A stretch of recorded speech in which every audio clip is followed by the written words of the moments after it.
Peace. Peace. This is Joshua Law, Mr. PhD. You're just now entering the cipher called Real to Real 360. K-Wise. Peace, God. Bring that beat in, kid. Indeed. Peace. Yeah. What's going on, party people? Welcome to the Real to Real 360 show. Let's get it in. We do the knowledge and wisdom so you can understand. Real to Real 360 shows in full command. We changing the game for how it all was taught. From bondage to freedom to an independent thought. Yo, the show is here to bring about a change for real. To lighten everyone so we all know the deal. 360 degrees is a fact. We created the show to give our love back to our communities so we can know what's going on and give them the support from knowledge to porn. So if you're ready to learn, then it's time to go. Sit back and relax and enjoy your show. Peace.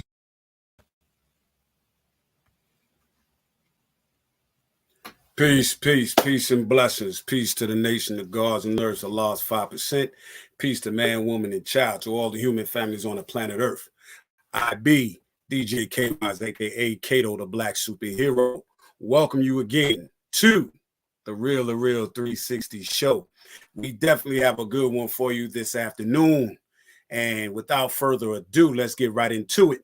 I'm going to bring on my co-host, my brother in God, none other than Joshua Law, a.k.a. Mr. PhD himself. All right, y'all, welcome, my brother. Peace to the God. Peace, peace, peace. Yeah, tonight is going to be real epic for Real to Real 360. We have two epic shows tonight. But we're going to start it off with Dr. Johnson Wilson Jr., who is the founder of Fathership Fondation. Jonathan Wilson, he moved with his family from San Diego to Delaware County to South Philadelphia. And his journey, he became a social worker. And he was able to help out with families and all that. And he was an entrepreneur. He owned a hair salon. And he was able to, be a part of the community. At this moment in time, if everything is straight, we want to bring Dr. Jonathan Wilson Jr. on and let him introduce himself to the to our followers and our listeners at this moment in time. Dr. Wilson, are you ready? Nah, he's going to have, if Dr. Wilson can hear, he's going to have to reconnect himself. Okay. Come back home. Okay, cool. But yeah. today should be really monumental with a lot of things that's going on, and single parenthood and fatherhood is a major hot button subject. And when we get to talking about the resources that single fathers have and all these other things, I understand completely how brothers are lost, whether going through family court or even just taking care of the child on your own, because there's not a lot of, we don't think there's a lot of resources for, single fathers.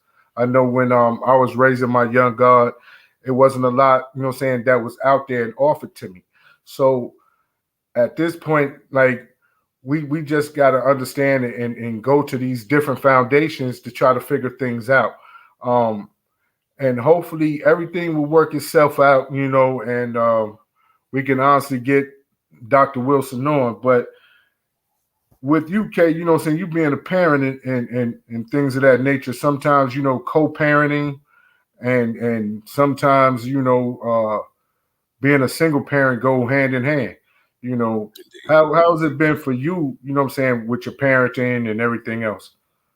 Well, my children's mother and I, we divorced at an early stage in their lives. So, co-parenting was a little difficult to face because of the situation at hand. And you can tell that impact was there on the seeds. Mm-hmm. So it was still important for us as parents to still rise above our own issues and maintain a strong status for our children. Mm-hmm. It wasn't always easy, especially when you look at the situation where one child is living with the children who are living with one parent versus the other. So the difficulties of wanting to see their parents together was hard on them mentally as well as physically.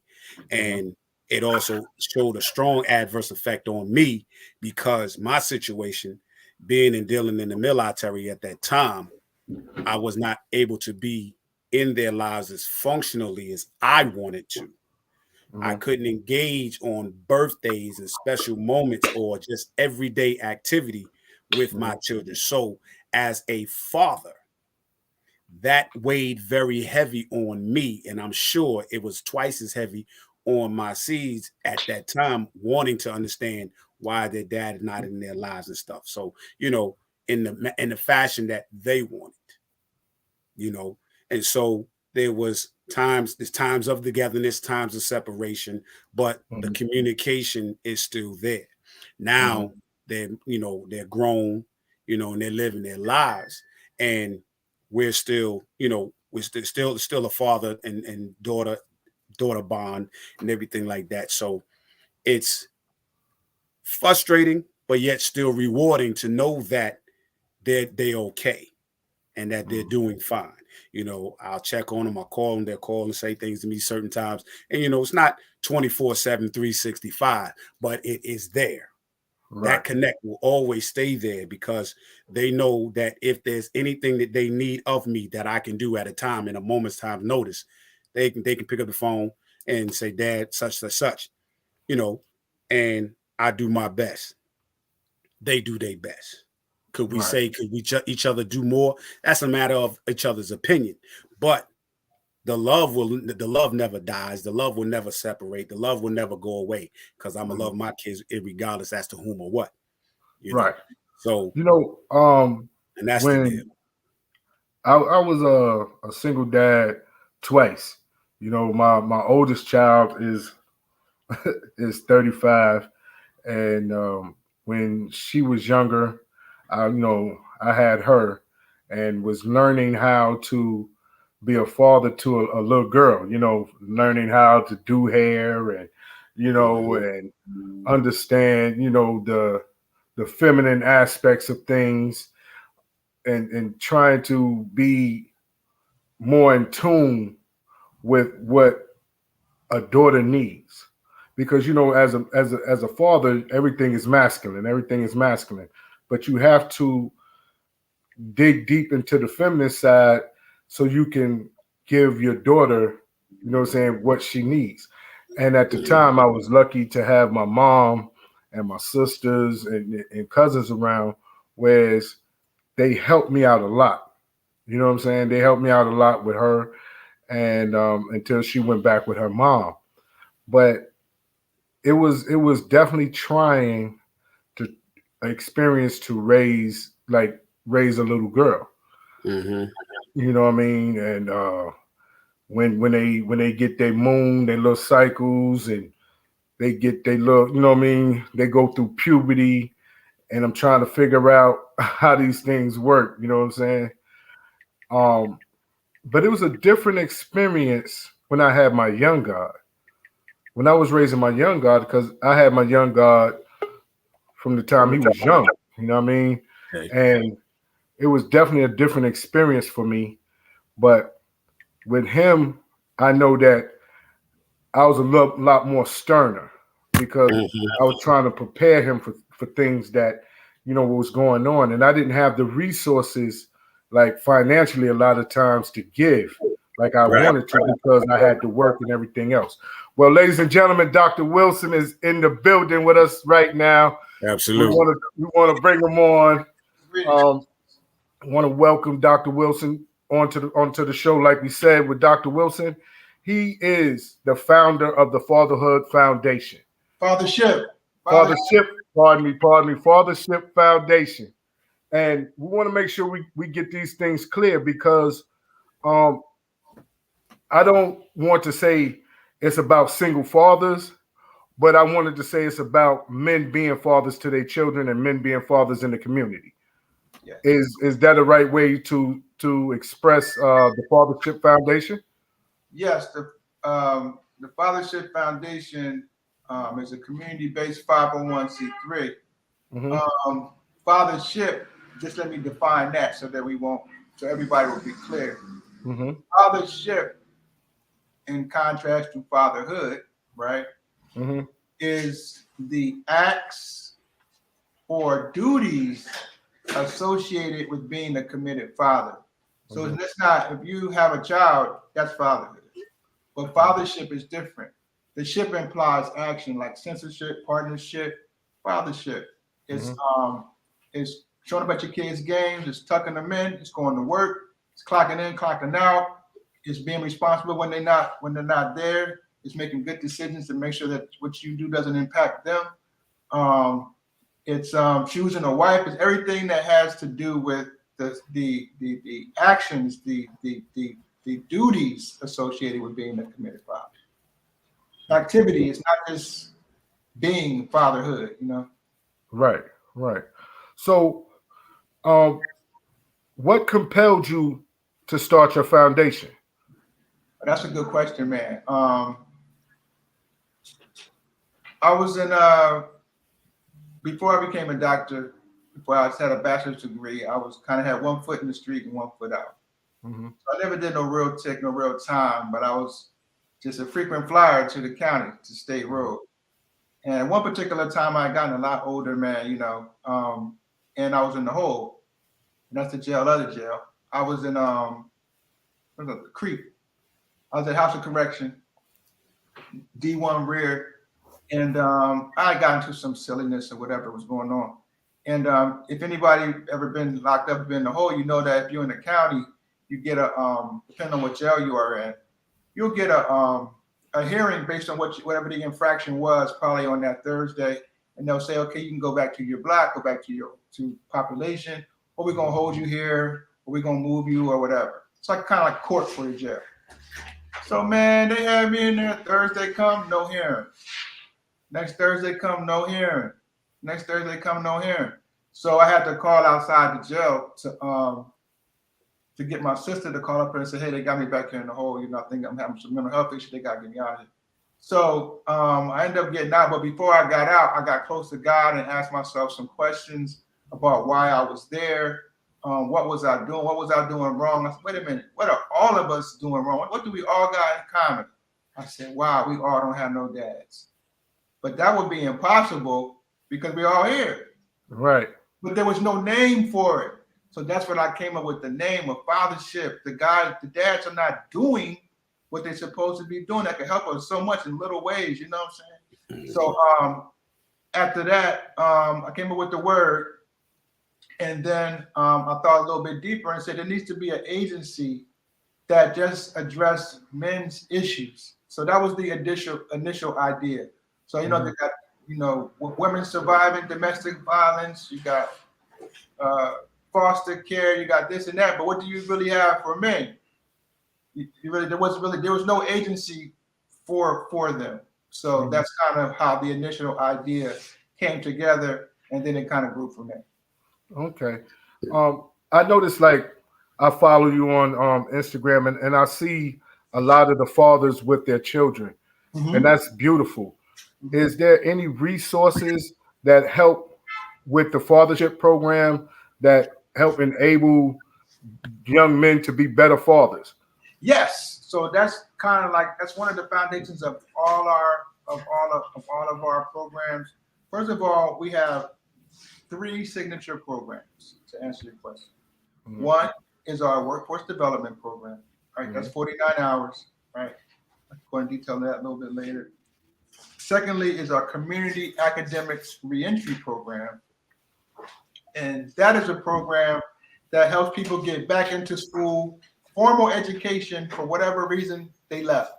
So if you got truancy issue, want to get back in high school, you got kicked out, you need to know what your legal situation is, you want to go to college for the first time, you need a GED, that's what that program is for, and it's held here at the facility.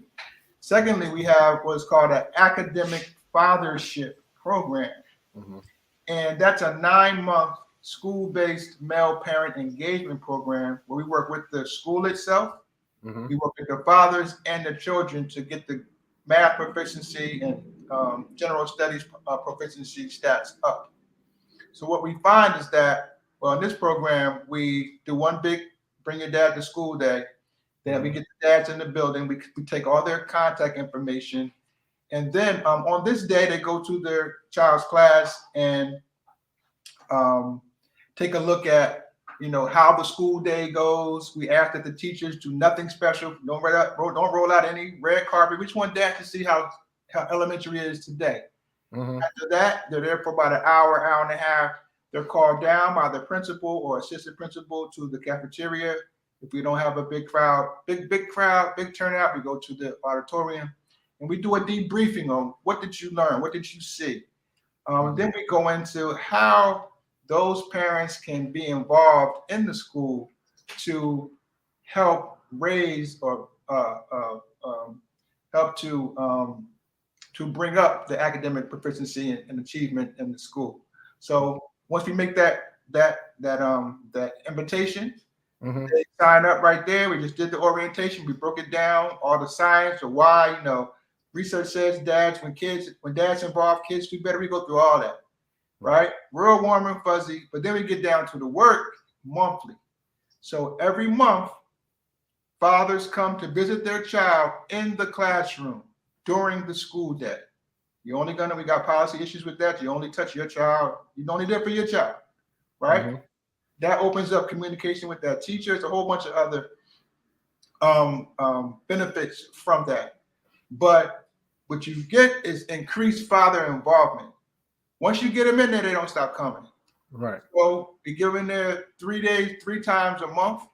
We've had as many as 17 visits in a semester from one dad. But what we do, we get them dads coming in there. And what happens is our research says that suspensions drop, redirection drop, math proficiency goes up, reading proficiency goes up.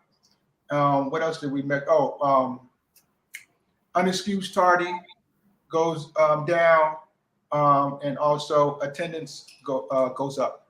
So we have all positive outcomes from dads coming 3 times a week. Now, you would think that it's just a good idea. Dads will come. You don't need any incentives. But what we've learned is that you do have to put incentives in. So when we did that, we figured out what can we do to get dads to come in, and what would kids enjoy. So we made it so when you come 3 times, you get a free trip to Chuck E. Cheese, or if the kid is like maybe too cool for Chuck E. Cheese, trampoline park. So either one you pick. So you come here 3 times, and also each month I do a workshop, or an agency does a workshop, child development, academic fathership, learning things like how to engage in administration, what is an IEP, what is special needs, what is a gifted child, how do I get my child assessed if they are gifted, you know what I'm saying? My child has a disability, what do I do? What's the difference between an assessment and an evaluation?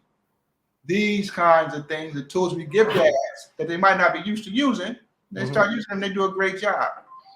We had one testimonial is when we had one kid that was light-skinned, pretty little boy, being raised by the mom and the grandmom. They worship the ground he worked on. He peeing in the hallway, calling people bitches and everything else in the school. We got his dad involved, 17 visits, most improved student. So it's an impact. We know when dad's involved, kids do better. So that was the psychology behind that program. And last but not least is our workforce development program, which is a 49-hour. We remixed it from. Let me take you back to put this in context. So there are a lot of workforce development programs all over the country and reentry. And there's a lot of that. There's intersections between reentry and being successful when you get out.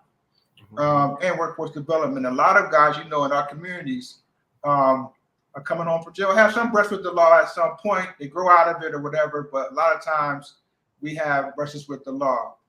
So we have a constant sample of people that are going to need certain things. So we create a program to address generally what needs to be ameliorated in the community, which is going back and forth to jail, not holding a job, not knowing about work, all of that kind of stuff. So we have a 5-unit program called our workforce development program. So the first unit deals with understanding labor. What is a job? Where do they come from? You know, do they grow on trees? Do they come down from heaven when we please the Lord? Do I have one in my back pocket, or do I go out and put out a zillion applications and hope for somebody to call me back? Like, what do I do? So we contextualize work. We talk about slavery and it being illegal and why. Mhm. We talk about being able to earn a livable wage instead of a minimum wage. We talk about moving from, and our goal, our objective, which is measurable, is to move guys from the non-skilled labor sector to the skilled labor sector. Mhm. And our policies, we talk about two things: vocation or academics. That is the wage you get from non-skilled to skilled. Do you have to go to college? No. You can go to culinary arts. You can be a coder. You can learn how to code. You can do plumbing, electric, anything, but you need something with your name on it that says, I know how to do this. I went to ABC school. You must pay me this, because I know that's what's missing in our community. So you won't hear me talking about, and I know the other opportunities for social mobility in our community, sports, entrepreneurship, but those are less stable, because we know that there's insecurity without a skill. Right. There's security with a skill. Mhm. So let's talk about that. Just generally, some guys, if you are in this non-skilled labor sector, there's more competition. Grown folks if you work at McDonald's, you're working with teenagers, people got their first job, or Walmart, these kinds of non-skilled labor jobs. So they don't work, you can get into business management, be a manager and all that. I'm not talking about that. I'm talking about your entry-level, basic, non-skilled labor jobs. It's a job, but a job is not just a job. Mhm. It's a foundation for you to take care of kids, take care of yourself, advancement, self-esteem. A lot of these guys, we get our social cues as humans, as male or gender cues from our environment. So work is something that a man is supposed to do, right? Right. That's kind of like protect, provide, right? But how do we do it? Somebody needs to show us the blueprint of how to do it. So we kind of put some of those things into our workforce development program. We talk about, so after you understand labor, the second unit would be employment preparation. You just can't go get a job. You gotta have a resume. You gotta organize that correctly. You're gonna have to have ID, social security card. These are small things that you might think are small, but they could be a big barrier from getting a job. You need a phone. Mhm. These are the kind of things we talk about being prepared. Then you need to be able to acquire a job after you're prepared for it. You gotta be ready for the interview. Do you go to the interview like you're about to go to the club with your shades on, or do you come in there? How do I do that? So these are the things that we help people with that they might not know, might not ask, or might not care. Say, effort, I'm getting from the mud. I'm gonna go hustle. Well, there's a whole another way. There's a reality way that guess what? If you don't plan for the future is going to eat you up. You're going to turn around. You're going to be next year. You'll be doing the same thing you're doing last year, and then the next and the next. You might make a little progress, but if you're planning, if you're moving things from a general idea to a specific action, then that's what you need to be doing, and that's what we push in that program. So after there's the acquisition, then there's sustainability, workforce communication. How do I talk? This guy's younger than me. I just did 10 years. I got this kid talking to me like I'm 5. No. That's just him being a professional. That's him. He's a supervisor. He's the man. He's the regional director or whatever. It's not his fault that you did a dime. You see what I'm saying? But understand it's just authority. This is the way that things go. Sexual harassment. She like me, I like her. Nah, but you can't. It's in the handbook. You can't talk to nobody on the job. Right. That's sexual harassment technically. You can't do that. Being on time, returning emails in 24 hours, not sending opportunities to voicemail. People say, hey, oh man, you sent that. What are you doing? No. We got to teach those soft skills and those non-cognitive skills to guys. And then after you do all that, we place them somewhere. So traditional workforce development programs ran by other people that are not really from the community, or maybe have the education but don't have the lived experience with looking for work. They get somebody come home from jail, they get their ID, get a job at Taco Bell and Boston Chicken or Amazon and UPS. They're working a zillion hours a week and say, check, you're doing good. That person is going to reoffend in 6 to 9 months because the research says they're not making a livable wage. And every time a dollar goes up, crime goes down. When you get to $22 an hour, crime basically is inconsistent in that person's life.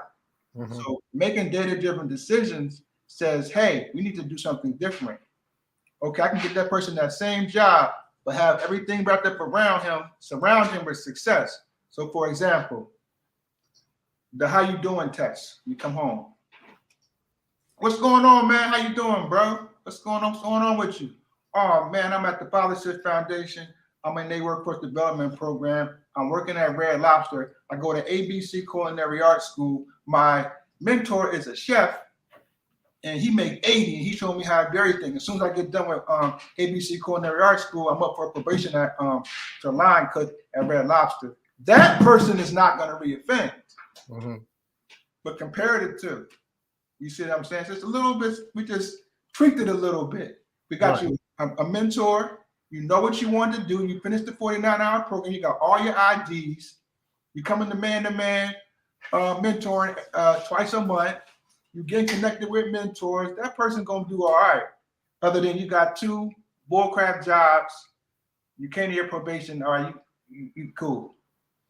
That's not how it works. So those are the 3 programs that we have. That's the academic fathership, the community academic reentry, and then our workforce development. Now, in addition to those things that we provide, right, we do cultural enrichment stuff too. That's why a lot of what you see on Facebook and Instagram, that's the tournament we do every year with fathers and children, 2-on-2, elementary, middle, and high competition, really big in Southwest.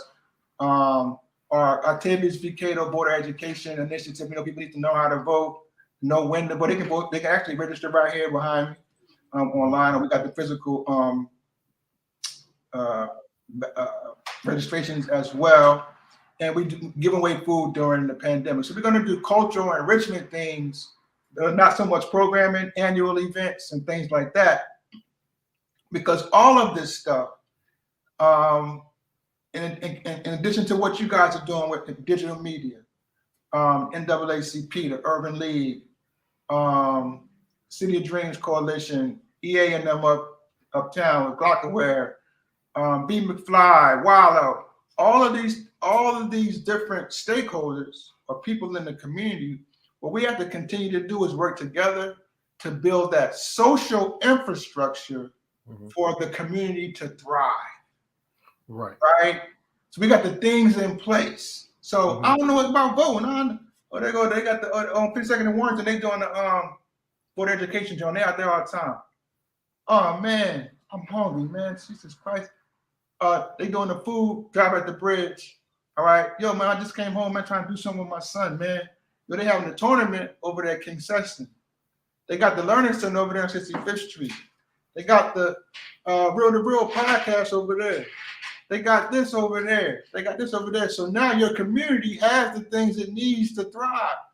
If they didn't exist, then what you got? You got what we've been having. Nothing. So we have to continue to, I like what you guys are doing here, man. Anything I can do to support what y'all doing here is really good, man. We have to continue to contribute. And everybody got different talents and different things they into. But we are putting into the pot to create that social infrastructure in Philadelphia or wherever the people from, so that the community thrives. So, for example, I went to the first Black college, I went to Cheney University, and graduated at Cheney. And I'm a reflective decision maker, and I look back at my time there, and I'm like, damn, that was a community. But they gave us everything we needed to thrive in that environment. They gave us the lip sync contest, homecoming, back to school jam, distinguished speaker series, financial aid, cafeteria, the fraternities, all of that was needed for that group of 3,000 people, 4,000 people to thrive. If they didn't have no homecoming, ain't nobody going there. If all they parties was trash, they didn't have anything cultural enrichment stuff. So it's the same thing with our community. Mm-hmm. We have to go into our community and create the podcast, create the centers, create the drill teams, do the vacation Bible school, do this, do that, whatever comes to mind. We got to do that so the community can thrive. Because if it don't exist, we're not going to thrive. Now, I have a question. When men come in back into reentry, how much of an obstacle is it that a majority of individuals don't have fathers and they're trying to learn how to become a productive father? Is there any way that they get some counseling, or is that part of the academic enrichment when they first come out? Well, what we pride ourselves on doing is because many people, their fathers might be dead, or they don't never met them, or they Right. father, whatever. It's just there's a variety of different reasons people didn't get the fathership experience with them, right?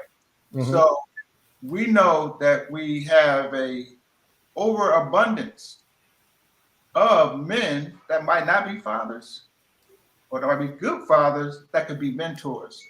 So the mentorship is what we're heavy on. We know that we can't create a father for you, but we can put you with somebody that's a good father, or somebody that got a struggle that they overcame that's close to yours. So mentorship is big. Like mentorship is so heavy in my life. They got a rumor: if you thorough and I stand next to you, I'm gonna make you my mentor.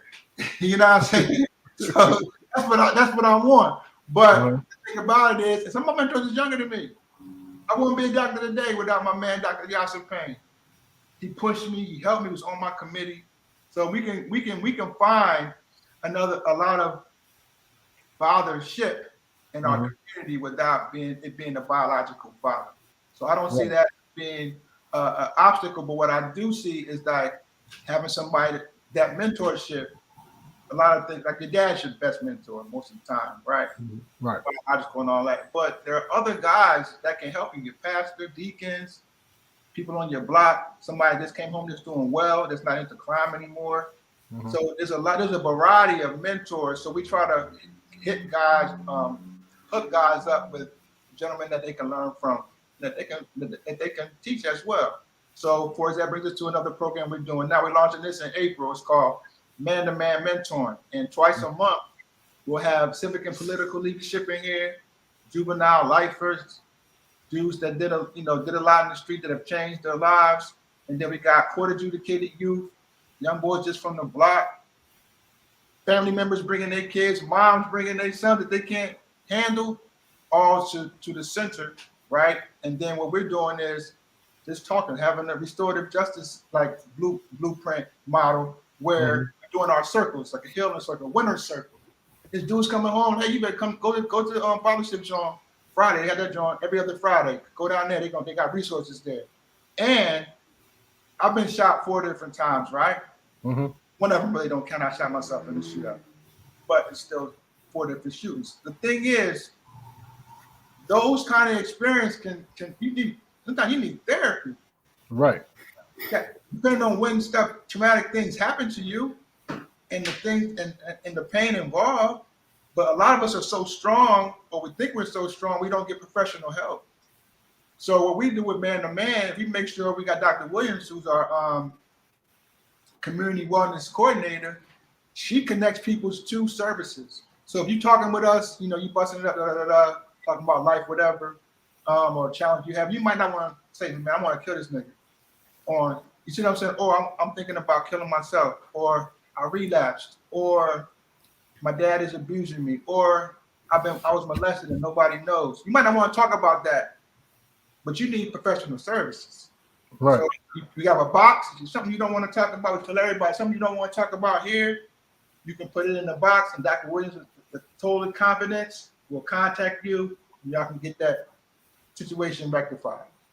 And then you might need a doctor. You might not have been taking your medicine. I lost my script.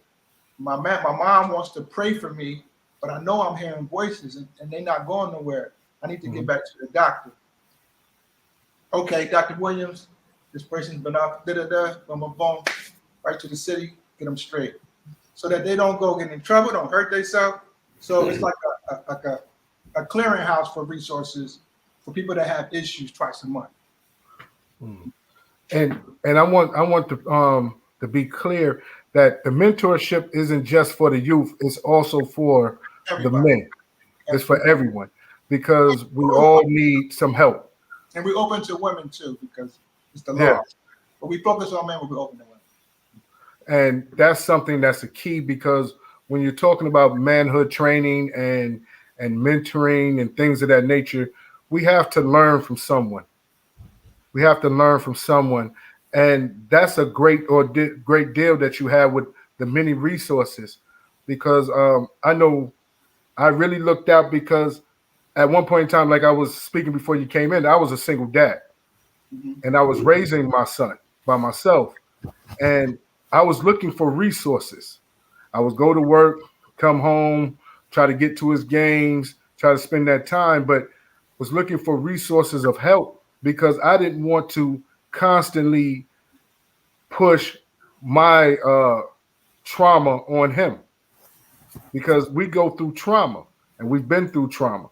So to have a fathership program and a mentor and teaching you how to deal with your trauma and help you become a better father is a great deal.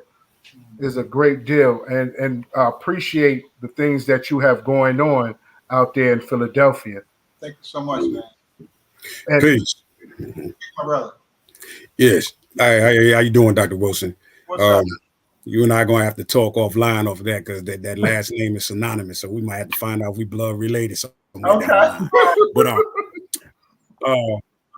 my question is this, and it's almost two parts. First thing is thank you for your work and what you're doing. In your program, and I heard you mention earlier about for you in a religious aspect of what came to you as far as in your realm. Yes. You may have other people, fathers, children, who were not taught the specific religions aspect of you, who still in human life go through the changes because we all deal with life in the reality, minus even outside of religious aspect. Do you offer the same advice without having to say, let's say, pulling the religious aspect to it? Because some other people may say, hey, you might have a child who may have been taught to be atheist or grew up in that manner, not to feel like, the God concept, but, this is, and I'm saying this because I want the audiences to know that we're trying to reach out in all different aspects of a counseling of healing, especially when it comes to fatherhood with fathers, because some of them, like I said, they may not have had a religious aspect to turn to. Some of them got their religious aspects from the street knowledge. Some may have gotten it from a gang perspective, not to, say, so there is that challenge in most cases. I want to like to know how, number one, how do you deal with that in certain cases that may, if it has arrived or if it hasn't arrived, how would you deal with that? And I'm going to let you answer that before I get my second question out the way. Okay, thanks. That's a really good question, man. I think my mom taught me never argue about politics or religion. So you gotta, because it can be, it can spurn some just some emotions that you don't want to dealing with cherished beliefs and time and history and all that. So we try to stay away from it. So a lot of the religious or spiritual aspects of my motivation for this is much separate from the actual entity. Okay. So the initial motivation or inspiration would be like, hey, God, dealt with God in the whole, I did this, I did that. But once you get a 501c3, if you're not a religious organization, that's kind of where that stops. So like you said, you have to be objective in that regard when it comes to programming. Like, for example, even though we focus on fathers, I can't say no women. I can just still focus on fathers, but women have to be I could be a Christian or follow Islam, but that needs to be personal. I don't bring it into. Okay. And the same thing with politics, because you can get your I can't support candidates. I could probably post something that they say Republican, or I can do that, but I can't say the Fathership Foundation is behind Senator Anthony Williams, because that's illegal. Right. So you really got to keep separation of church and state. You really got to keep stuff separate. But I'm open to everyone's beliefs: agnostic, atheist, Islamic, Buddhist, Christian. So we kind of keep it objective. And I can relate because I grew up in the United States, different religions, and I grew up in church or whatever. So I know when they say amen and when not to. You see what I'm saying? Or if somebody say assalamu alaikum, say assalamu alaikum back. That doesn't mean I'm Muslim. I'm gonna be saying, listen, we gotta bring Sharia law in here. Matter of fact, we're gonna take it back to the New Testament. You can't do that in programming. So we try to keep it separate. That answers to okay. Question. Good. Appreciate that. Now, second question is, how important is it to express to men, as far as single parents or then even male parents, period, that can go through a trial and tribulation with a spouse to former spouse or ex-girlfriend dealing with a child support system? Now, we know from previous history recordings, it seems like when it comes to going to court, women have the upper hand foremost. But what most people don't understand is that it's even a harder battle with fathers to go to court to say, I'm taking my baby's mother to court for child support. And they seems like they get a harder time or a harder riff about it. Man, how you going to do that to that girl? How you going to take away her kid and all that? But it's yours too. So it's like it's like we fighting a double-edged sword sometimes and going in the court, So I think it is very important for men to understand that, listen, it's okay for you to go out and fight for your child if you got to take legal actions. But still remember, as long as she is living, you got to find a way to somehow, some way, co-parent, still co-relate. So it's, sometimes it just may not be, but if we can change the narrative and still find that common ground, because the bottom line, the most important factor in it is the relationships we deal with our children as fathers. And we have to establish that strong root again to still make sure the child feels that my dad loves me, my mom's love me, irregardless if they're together or not. That's the important foundation. That's a good question, man. I agree with you on that. That question is kind of close to my heart because I was a single parent with my daughter from when she was, we were together till she was like 2. And then I got her again, I think it was 4 to 10. So I went through a lot. So my daughter's mother, unfortunately, was young. I was young. I think I was 23 and she was 19, or I was 22 and she was 19. We had the baby. We were both in college, and she wasn't ready to be no mom at that time. I came from a big family. She came from a small family, and it was just difference in value. She's like, I'm not ready. I'm chilling.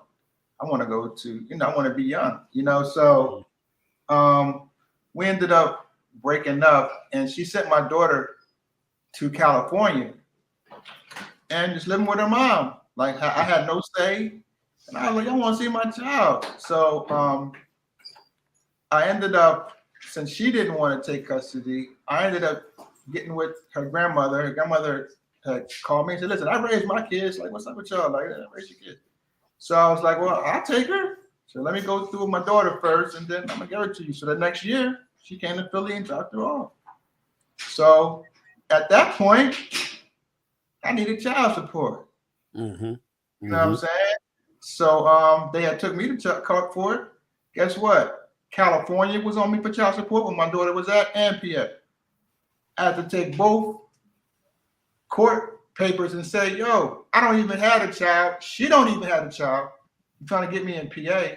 And in California, I want my child. So I had a whole bunch going on. Got to court. I did not get the support. Just like you said, they weren't used to that. They like, no, we don't even want to. I didn't have any money at the time. So I was supposed to get a public defender, a person to talk for me, the prosecution. She didn't even want to talk to me because it's the same lady that had on me. Right? But after I got that stuff, the arrears removed because now I have the baby. Then I ended up getting the baby and it still was coming at me. So I have the child now. So what's this? California, PA.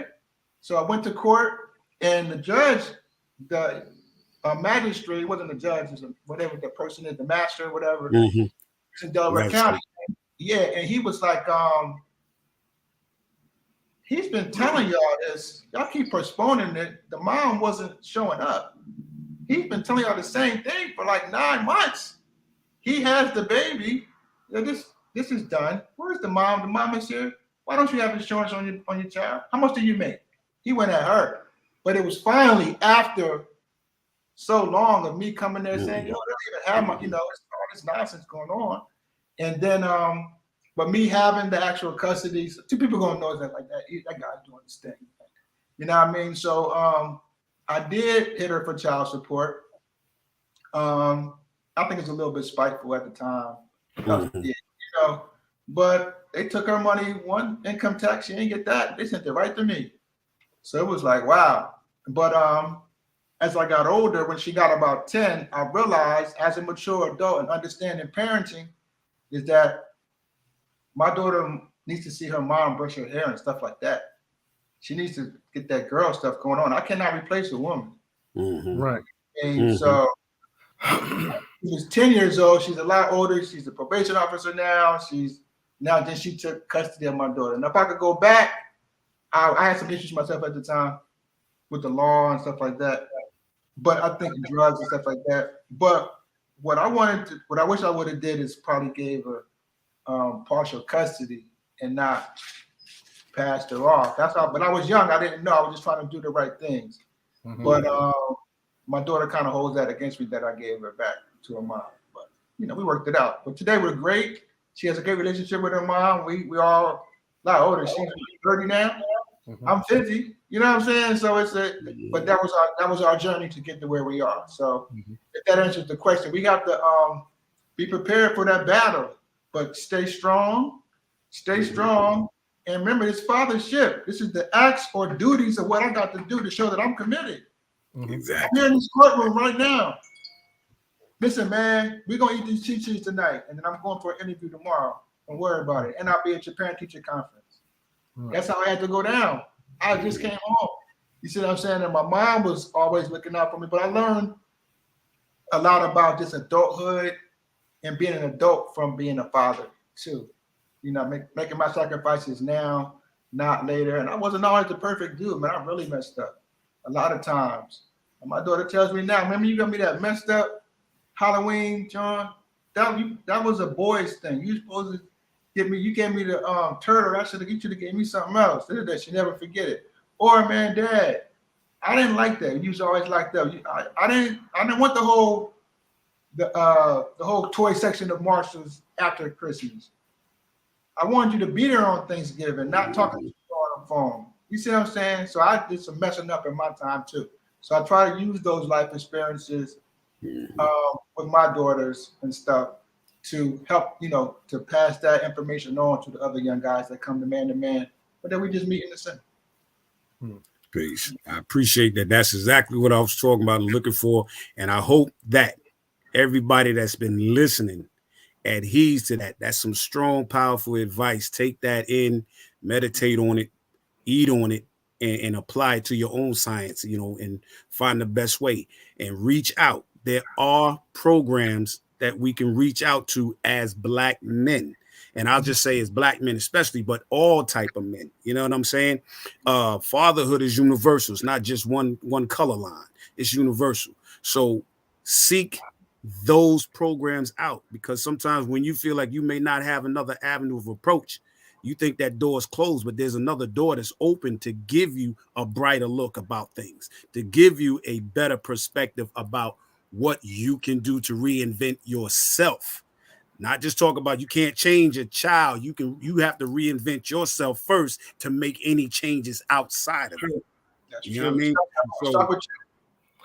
So definitely appreciate that, Doc. Appreciate that. Peace. Thank you so much. Doc, how much is the co-parenting with the relationship between mother and father is has to be a key in all the above, right? I have 2 children. I have children with 2 different women, 2 different situations. Okay. And the co-parenting is number 1. And most of the problems that I see from guys, so it's a different perspective. If we're talking about child health, forget your health and the woman's health and all of that. We're just talking about what's best for the child. It's going to be cooperation through the co-parenting, and you're going to have your emotions in check, especially if you date pretty women like me. I love bad joints. I just do, right? But or any woman that you love. Let's not just say that. If you have a jealousy issue, or if you're going to be thinking about what was after because that she's so pretty or she was so everything to you, and you forgetting that she's even human, somehow she's yours forever because you had a kid with her. She's not a human anymore. She's a robot, and she likes somebody else. You don't want her to do that because she got your baby from 15 years ago or from 10 or 3, and y'all grew apart, and you still got this. And you Negroes, or I'm not going to say that. Black men need to get their emotions together. Stop shooting these women. Mm-hmm. Stop shooting their boyfriends, the new guys, and stop beating them up because you have a baby by them. You have to grow up. You're going to have to, because that's going to present a problem for you and, more importantly, for your child. You gotta, hey man, you shouldn't have cheated on her, bro. If she cheated on you, you picked that girl. You knew she liked money. And that's your fault. You knew she used to mess with. She was over there with them. Now, all right, that's what you signed up for that. But these are just mature adult things. If you pick a girl that's twerking all on the junk, you gotta be selective. Don't have no baby by her. You should have known that she was a stripper. She's a great person, great background. Oh man, she's so smart, but she's just not somebody you should have had a baby by. Maybe somebody else in her life. Every combination is different. Mm-hmm. But for you, she out here doing her, and she's embarrassing you because you're you. Now you feel bad. All right, but you still got a co-parent, so you got to be emotionally set. All right. Hey, what's going on? Just here for the baby. Nah, we ain't doing nothing. If she want to do something, and hey, guess what? I'm cool. We got to do this over here. Mm-hmm. If you're going to be with her, be with her. That I can always smash my baby mom mentality, it can be true in our culture. It seems true, but it's really not. It's just culture. It's just a phenomenon. It's not really true. You see what I'm saying? Just like you're not just her baby dad, and you're going to always be the one. She can meet somebody tomorrow. We're humans, right? And when people get older, they change. And sometimes they change and go apart. Husbands, people say, I'm not married. I heard married people say, oh man, marriage is work. And one of the reasons it's working because y'all growing older and changing that, you know what I'm saying? And turning into different people together. And does that work? Based on who y'all were when y'all met, does it work? You see what I'm saying? So there's a lot of aspects to the co-parenting. I did a study back in, I wanted to find out, before I became a doctor, I wanted to find out, I was in the doctoral program. Yeah, I was in the program, like first, second year. And I wanted to know why guys, with the co-parenting, why guys weren't involved in education, why they wouldn't come to the games. And I was in the school during this program, and these guys are not coming. I want to know why. I want to know, was it the age of the father that made them more involved, the relationship with the mother, right? How far they lived with the child, and I think it was like 2 more things. What we found out was that the relationship with the mom for that sample, it didn't matter. What mattered was age. Oh yeah, level of education. So was it the guy's level of education that impacted? Did he get involved in that in school? The 2 things that were statistically significant for that sample were age and level of education.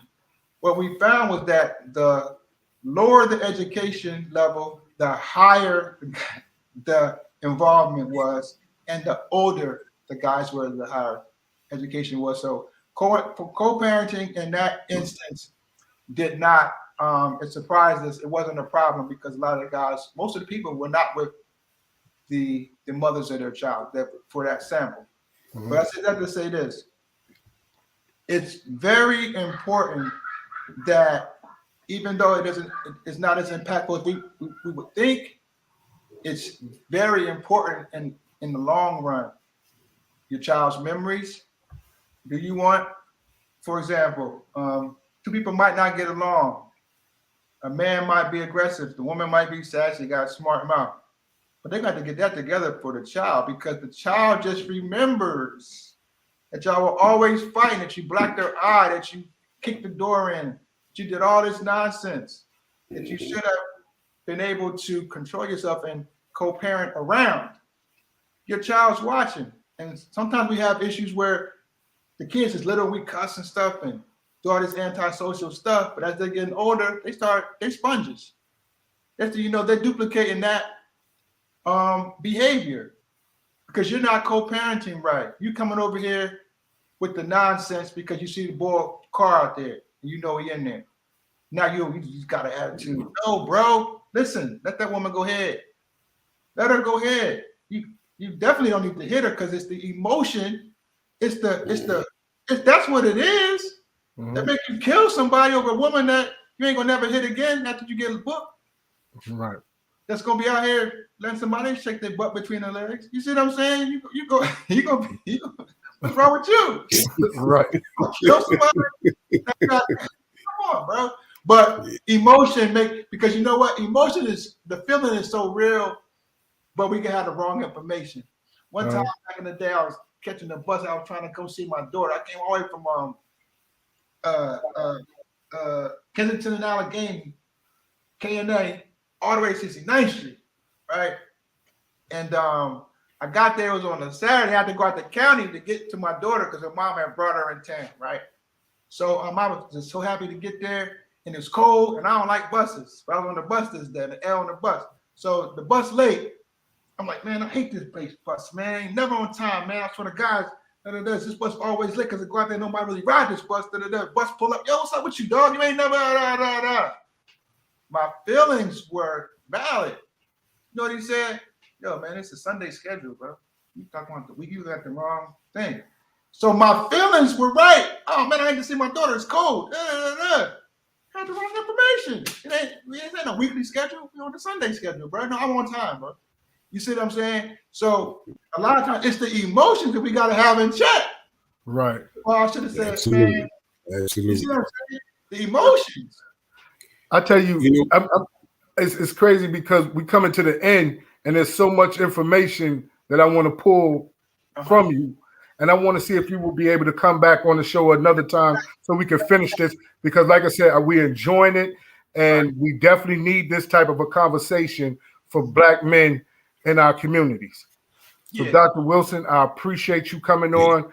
Any way that we could support your foundation, please let us know, because we are all about our community, all about our babies, and we want to make sure that we make some strong Black men in this community. Yeah, man, listen, thank y'all so much for having me, man. As we wrap up, tell everybody to follow me at Fathership Foundation on Instagram, and also you can donate to Fathership on our Cash App. So thank you so much, man. We really need the support. You need the support, man. I can't wait to come back, man. Man, we appreciate it, man, because now you got me amped up like, yes. You know what I mean? I was about to say something, I'm gonna save it for the second part. I'm gonna save it for the got to. Definitely. But Dr. Wilson, again, we appreciate you coming on, and we're going to get a chance to send you the link to this here so you can see it for yourself and see how impactful and moving this conversation really is. Hope so, man. Definitely. Kay, you know what I mean? At the end of the show, you know what you got to do, baby. Yeah, listen. All right, Dr. Wilson, don't go away. Okay. We're going to end this, but we're going to have a little quick after action review and build with you, break bread and laugh. So I'm just going to remove everybody at this time. And as I'm removing, before I do, I'm going to end it a different way. I'm going to play this right here for our peoples.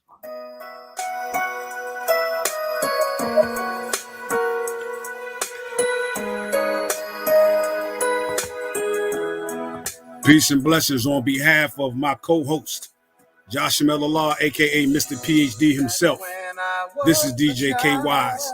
We thank you for listening and tuning in to the Real 360 show with the sit down with Dr. Jonathan Wilson, founder and CEO of Fathership.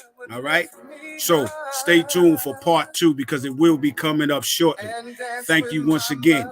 And to all fathers, keep your head up. If you're doing right and exact, that's all that matters. Peace and love. This is DJ K Wise. We are out.